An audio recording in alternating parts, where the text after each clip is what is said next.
Résistez au diable et il fuira.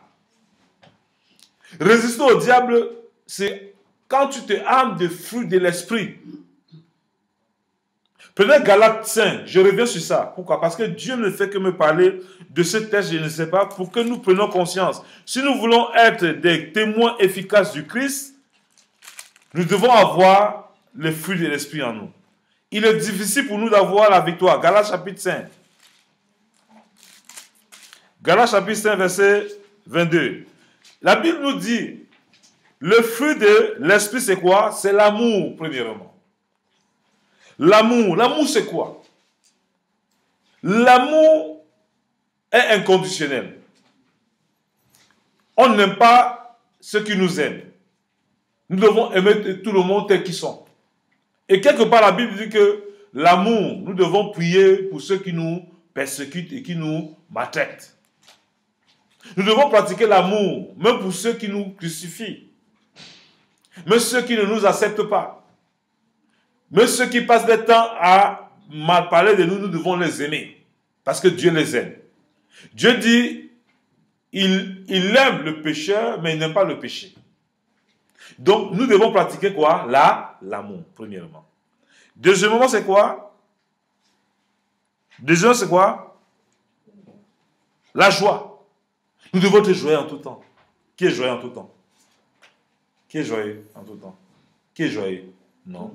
Il y a des gens ici, quand ils vont voir le compte bancaire, quand ils sont un saut de moins, la joie est partie.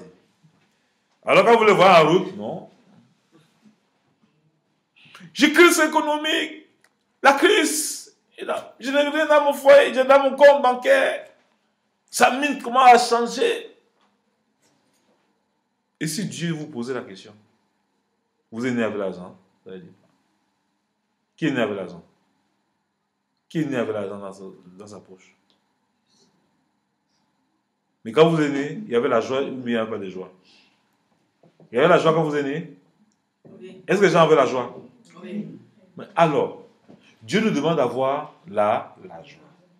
Il dit que ceux qui mangent glorifient le. Ceux qui ne mangent pas glorifient le. Seigneur. Est-ce que vous comprenez? Ceux qui mangent glorifient le. Ceux qui ne mangent pas glorifient le. Alors, si Dieu a dit ça, l'apôtre Paul a dit ça dans Romains 14, que ceux qui mangent glorifient le. Ceux qui ne mangent pas glorifient le. Mais j'ai vu dans la maison de Dieu, quand les gens ne mangent pas, ils commencent à voir les autres, oui, la soeur là, elle mange, jette la nourriture à la poubelle, pourtant nous, on meurt de famine. Qui a dit ça? Et les gens qui mangent, ils sont à l'église, regarde, ils mangent, ils ne nous soucient même pas les autres, nous qui sommes pauvres. Est-ce que Dieu vous a dit de juger les gens? Est-ce que Dieu vous a dit de regarder les gens qui mangent et qui jettent la poubelle? Il dit, si tu ne manges pas, glorifie-le. C'est un jeûne forcé. Tu ne vas pas mourir. C'est important de te réjouir dans le Seigneur et d'avoir la joie. Personne est responsable de ton manque de joie. Toi seul, tu peux décider à frustrer ta vie, bien à rendre ta vie joyeuse. La façon de rendre sa vie joyeuse, c'est apprécier le souffle de vie que Dieu te donne tous les jours. C'est d'apprécier ta santé. Et lorsque tu commences à apprécier ta santé, et que tu apprécies ton souffle de vie, et quand tu te regardes dans le miroir, tu te rends compte qu'il y a des gens qui ont la figure brûlée et qui sourient chez eux, et que tu as une figure qui n'est pas brûlée, tu commences à glorifier le Seigneur. Est-ce que vous m'écoutez? Amen. Amen. Amen. Donc, il est important d'être joyeux. D'être joyeux. La joie, c'est un fruit de l'esprit. C'est une marque que Dieu a de nous. Quand vous voyez quelqu'un en route qui ne sourit pas, c'est qu'il est malade. Il y a un problème. Il a besoin de la révélation de Christ dans sa vie. Qui est sûr ici, quand tu meurs, tu vas partir dans ton cimetière avec ton compte bancaire. Alors la joie de l'Éternel, c'est quoi? C'est de profiter de sa vie de tous les jours. Si Dieu te donne tes habits, ne porte pas les haillons, porte tes meilleurs habits tous les jours. Donne la joie autour de toi. Habite-toi, même quand tu fais ta cuisine, sois pimpant, sois rayonnant pour la gloire de Dieu. Il faut que les gens te voient. On dit, ah, voilà la cuisine, tu es toujours bien habillé, il faut que les gens aient la joie. Même quand tu vas acheter du pain à la boulangerie, il faut bien t'habiller. Il ne faut pas qu'on te voit avec les habits déchirés. Tu dis non, non, tu dois être toujours bien, joyeuse et joyeux. Amen. Amen. Tu ne dois pas donner pitié. Tu ne dois pas faire pitié aux gens. Il faut donner la gloire que Dieu t'a donnée. Il faut résister au diable. Résiste-le. Lui qui te dit que non, ça ne va pas pour toi, il faut montrer aux gens que ça ne va pas. Tu dis non. Satan, tu es un menteur. Il y a un temps pour toutes choses. Il y a un temps pour toutes choses. Tu dois avoir quoi? Après la joie, c'est quoi? La paix. La Bible dit rechercher la paix. Tu dois avoir la paix. Tu dois avoir la paix avec ton frère et ta soeur. Tu dois rechercher quoi? Il y a des gens, même si elle les trouble, ils disent je m'en fous. Qui utilise le langage comme ça? Je m'en fous. Quand il y a des problèmes, il dit je m'en fous. Qui utilise ça? Moi, j'utilisais souvent ça. Je m'en fous. Non. Dieu dit recherche la paix. La paix, c'est le fruit de l'esprit. Si tu veux être agréable à Dieu et être dans la porte du succès, tu dois rechercher la paix. La paix, tu dois la rechercher comme tu cherches de l'argent. Avec tout le monde. Jésus-Christ, ici sur terre, il a eu un problème avec qui?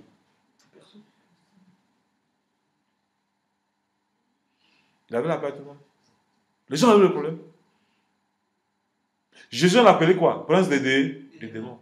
Il a parlé. Donc, si on t'insulte aujourd'hui, prostituée, tu vas te dire, tu ne sais pas pourquoi. Tu dis, c'est pas grave. Dieu va s'en charger. Est-ce que vous comprenez? Appelez-moi même, dites, c'est un faux docteur. Moi, je ne m'occupe pas de ça. J'entends, il y a souvent mes enfants qui viennent se dire, oh, papa, on t'a critiqué. Je dis, c'est pour vous. Quand vous entendez ça, il faut garder ça là-bas pour vous. Je n'avais même pas que ça arrive ici chez moi. Parce que si on me critique, c'est que vraiment, je marche avec Christ. Si on ne me critique pas, je vais me poser la question si je suis avec Dieu. Pendant que vous allez commencer à marcher avec Dieu, les gens vont vous critiquer. Les gens vont dire que vous êtes dans une secte. Parce que vous n'allez plus répondre aux reproches. Vous serez chez vous, là, vos voisins vont vous appeler tous les noms. Vous n'allez pas répondre, vous êtes tranquille. Vous êtes serein. C'est la preuve tangible que Dieu est avec vous. Amen. Amen. Amen. Amen. Ça, c'est une façon de résister au diable. Quand tu vas résister comme ça, là, il va dire, je fais qu'on appelle prostituée. Je fais qu'on appelle voleuse. Je fais qu'on appelle tous les noms, vampires. Je fais qu'on appelle sorcière. Elle ne répond pas. Non. Le diable même va se fatiguer, il va dire non, laissons-la tranquille. Ça, tout ce qu'on va faire là, c'est une perte de temps. Ils vont te laisser tranquille. Et ta vie sera toujours lumière. Et ça va briller. Amen. Le diable est allé jusqu'à dire à Jésus, je vais t'offrir tout le monde en prosterne. Jésus a dit quoi au diable? L'homme ne... Tu n'adoreras que Dieu seul, oui. Tu adoreras ton Père, ton Dieu. Amen. Il ne s'est pas laissé aller à la convoitise. Le diable a suggéré à Jésus, je vais te donner. Il a dit non.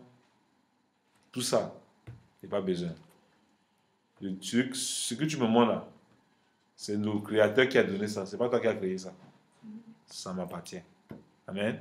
Amen. Ça veut dire quoi? Quand tu veux avoir une richesse précipitée, tu entres dans tous les tourments. Quand tu veux avoir une bénédiction, un mariage compliqué, toi-même qui fais des virgules, c'est toi qui vas souffrir. Mais si c'est Dieu qui est au centre de ton mariage, si c'est Dieu qui est au centre de ta prospérité, si c'est Dieu qui est au centre de tout, tu es serein. C'est Dieu qui t'a donné. Tout ce que quelqu'un fabrique, son cœur est troublé. C'est pour ça qu'il est important d'avoir une assurance avec Dieu. C'est important d'avoir une assurance. Le travail que tu as là, si tu perds ça, dis, parce qu'il y a un meilleur qui arrive. Ce n'est pas le moment d'être troublé. Il y a des gens ici, s'ils ont perdu le travail, ils ne vont plus venir à l'église.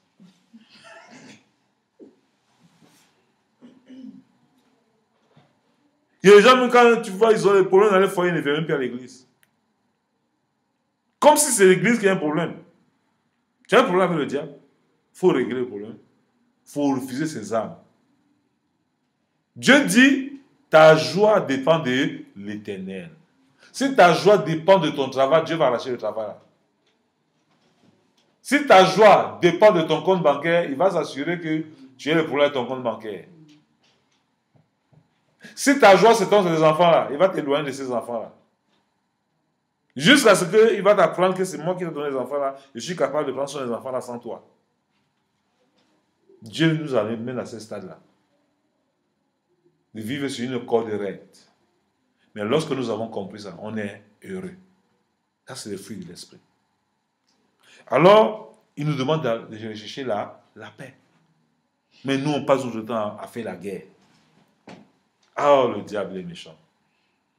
Tu es là comme ça, tu n'es pas tranquille quand il n'y a pas de guerre. Quand il y a la guerre et que tu es au milieu de la guerre, quand tu bouges, c'est là que tu es heureuse. Ou bien heureux. C'est le diable qui règne ta vie. Et quand le diable est dans ta vie, sache que tu montes, tu descends, il va te détruire. Parce que le diable est venu, pourquoi? Tuer, égorger et détruire. Le diable n'est pas venu pour notre harmonie. Amen. Il est venu pour un but, tuer, égorger et détruire. Quand Jésus vient dans ta vie, c'est pourquoi? La joie, la paix. La joie, la paix. La paix, alléluia. Et la continuité, c'est quoi là? Patience.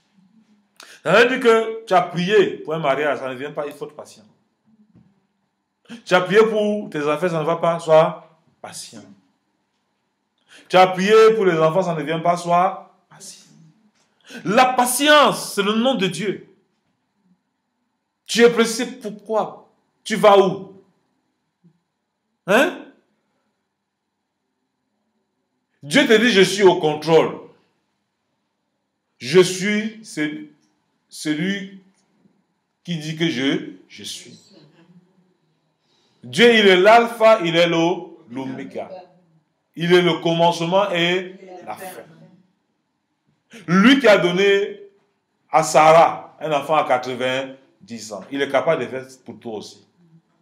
Pourquoi toi tu vas te confier à la médecine naturelle, on te dit non, quand tu dépasses 40 ans, 50 ans la monopause, tu crois en ça pourquoi? Crois qu'avec Dieu, il n'y a pas de monopause. Amen. Hein? C'est important. Crois que l'Éternel dit, la joie de l'Éternel est ta force. Tu auras toujours la force. Mais le problème avec nous, c'est que nous refusons volontairement de ne pas marcher avec la parole de Dieu. Nous marchons avec nos sensations. Et ça fait la guerre avec notre esprit. Nous devons soumettre notre esprit à la volonté de Dieu. Ce n'est pas évident. Mais c'est un exercice de tous les jours. Quand tu ne comprends pas ces versets-là, tu vas recopier ça et tu le colles dans ton miroir de ta douche. Chaque matin, quand tu fais tes cheveux, tu lis. Qui passe une journée sans se mirer. Qui passe une journée sans se mirer.